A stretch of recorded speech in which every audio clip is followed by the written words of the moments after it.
안녕하세요. 클릭해 주셔서 감사합니다. 동물에 대한 다양한 이야기를 하는 점순이네 동물기입니다. 오픈 기념 그 19번째 주제는 가장 외로운 동물들입니다. 그럼 지금부터 시작합니다. 만약 지금 이 영상을 보고 계신 분이 마지막 남은 한 명의 인간이라면 어떤 기분이 들 것 같나요? 당신이 인류의 마지막 희망이라면 어떤 일을 할 건가요? 이런 상황에 처한 동물들이 있습니다. 멸종의 위기에 직면해 있거나 우리의 세대에서 사라져버린 세상에서 가장 외로운 동물들에 대해서 이야기해봐요. 가장 오랜 시간 동안 고독과 싸워왔던 친구는 론섬 조지예요. 마지막까지 살아남았던 핀터 섬단거북이죠. 19세기에는 핀터 섬단거북이 희귀한 동물이 아니었어요. 그러나 모든 개체가 인간에 의하여 쓸려나갔죠. 선원들에 의해 식용으로 학살당했어요. 1년 동안 아무것도 먹지 않아도 살 수 있는 느린 신진대사 덕에 먼 바다를 항해하는 선원들에게는 언제든지 신선한 고기를 먹을 수 있게 해주는 유일한 동물이었거든요. 이런 학살은 20세기에 들어서 끝났는데 갑자기 동물을 보호하자고 해서 그만둔 게 아니고 핀터 섬단거북이 멸종되었다고 생각했기 때문이에요. 정말 말 그대로 씨를 말려버리죠. 그런데 기적적으로 론섬 조지가 1972년에 발견되었어요. 발견되었을 당시에 이 친구는 약 60살 정도였고 바로 동물원으로 옮겨집니다. 그곳의 사육사는 론섬 조지를 보통의 60세 동물이 살아가는 방식대로 하게 내버려 두지 않고 끊임없이 이세를 보라고 재촉했어요. 이 친구와 같은 종은 더 이상 없으니 비슷한 아종의 거북과의 교미를 강요당했죠. 그러나 결과는 아무것도 없었습니다. 이렇게 살던 외로운 거북은 2012년 6월 24일에 약 102세의 나이로 무지개 다리를 건넜고 핀터 섬단거북은 멸종되었다고 공식적으로 선언되었어요. 그러나 과학자들은 이 친구들을 복원할 날이 그리 멀지 않았다고 굳게 믿고 있으니까 조만간 외로운 조지가 아닌 많은 수의 핀터 섬단거북을 볼 수 있지 않을까요? 다음으로 외로웠던 동물은 터피라는 이름의 작은 개구리예요. 이 친구는 이 지구상의 마지막 랩스나무 청개구리였죠.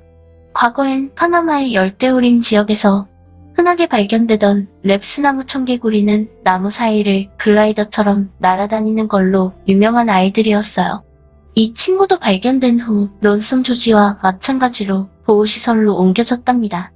숲에 광범위하게 퍼진 진균 감염 때문에 거기 머물 수가 없었거든요. 그 감염증은 터피를 제외한 거의 모든 랩스나무 청개구리를 몰살시켰고 이 친구는 원치 않게 그 종의 모든 것을 짊어지게 되었죠. 그러나 이 친구는 조지와는 다르게 짝짓기를 강요당하지는 않았어요. 개구리는 절대 다른 종과는 교미를 하지 않기 때문이에요. 마지막 암컷이 2009년 죽은 이후로 터피는 더 이상 울지도 않았답니다. 아마도 이 친구는 자기가 마지막 남은 랩스나무 청개구리라는 것을 알았고 아무도 자기의 울음소리에 대답해주지 않는다는 걸 알았던 것 같아요. 심지어 슬프게도 암컷들의 울음소리를 녹음한 것을 재생시켜줘도 대답을 하지 않았다고 해요. 이렇게 철저한 고독 속에 살던 터피는 미국 애틀랜타의 식물원에서 2016년 9월 26일 친구들이 기다리고 있던 곳으로 떠났고 랩스나무 청개구리는 이 지구상에서 사라졌습니다. 하지만 최근에 파나마의 숲에서 목격은 되지 않았지만 이 개구리들의 울음소리를 들었다는 증언이 나왔고 과학자들은 복원을 위해서 DNA를 보관 중이니까 다시 이 귀여운 친구를 만날 수 있을지도 몰라요. 또 다른 외로운 동물의 이야기는 수단이란 친구의 이야기예요. 남수단에서 발견된 수컷 독보인 코뿔소인 수단은 2009년 11월에 케냐의 보호구역으로 옮겨졌는데 그곳에는 2마리의 암컷과 1마리의 다른 수컷이 있었기에 종보전에 큰 어려움은 없어 보였죠. 그러나 순이라 불리던 다른 수컷이 2014년에 갑자기 사망함으로써 이 종의 미래의 먹구름이 슬슬 끼기 시작했어요. 얼떨결에 수단은 북부인 코뿔소 전체의 운명을 양 어깨에 얹어버렸습니다. 하지만 안타깝게도 이 친구는 그 운명이 부담스러웠는지 책임을 완수하지 못했습니다. 40대에 접어들면서 이 친구의 정자수는 급격히 줄어들었고 오른쪽 뒷다리에 부상을 입어서 교미하기가 굉장히 힘들어져 후손을 보기가 거의 불가능에 가까웠어요.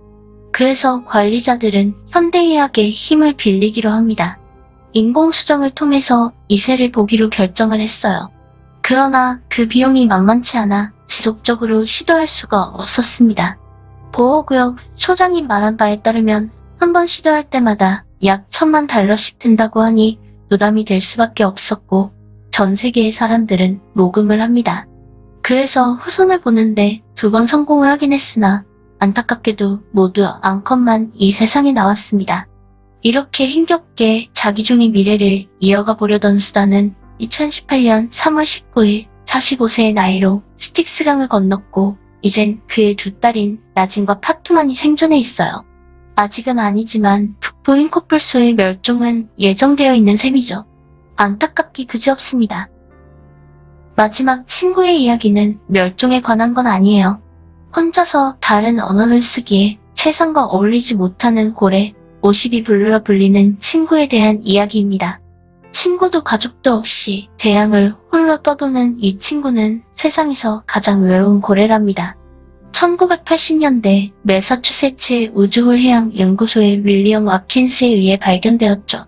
그는 대왕고래의 이동 경로에서 한 고래의 신호를 잡아냅니다.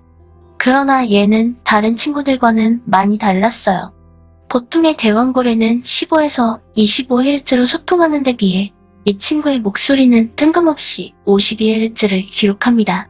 와킨스와 그의 팀은 그 후로 12년 동안 이 친구를 찾아다니며 목소리를 녹음하죠. 그러나 그 기록은 2004년까지 발표되지 않았고 개인적인 연구로 남아있었지만 와킨스의 사후에 그의 연구는 저널에 실리게 되어 그래서 사람들에게 알려지게 되었습니다. 2014년까지 매년 이 친구의 목소리가 녹음되었지만 그 이후로는 어디로 갔는지 여전히 살아있는지도 알 수가 없답니다. 52블루가 세상에서 가장 외로운 고래라고 불리는 이유는 다른 주파수로 노래를 하기에 여타의 고래들은 심지어 바로 옆에 있다 하더라도 그의 목소리를 들을 수 없기 때문이에요. 이 친구가 다른 고래들의 노랫소리를 들을 수 있다 가정하더라도 알아들을 수가 없으니 그 어떤 무리에도 속하지 못하고 홀로 대양을 떠돌 수밖에 없었던 거죠. 그 넓은 대양을 어떤 동반자도 없이 홀로 배회한다고 생각해보세요. 그리고 세상 모든 사람들과 의사소통이 전혀 안 된다고 하면 누구나 외롭지 않을까요? 이 외로운 친구의 이야기는 영화나 다큐멘터리로도 여러 편 제작되었으니까 관심 있으신 분은 한번 보시는 것도 괜찮을 것 같아요. 이번에는 세상에서 가장 외로운 동물들에 대해서 이야기해봤어요. 그럼 점순이네 동물기는 다음 편에서 또 다른 동물 이야기로 돌아오겠습니다. 구독과 좋아요는 더 좋은 영상을 만드는데 큰 도움이 됩니다. 지금까지 시청해주셔서 감사합니다.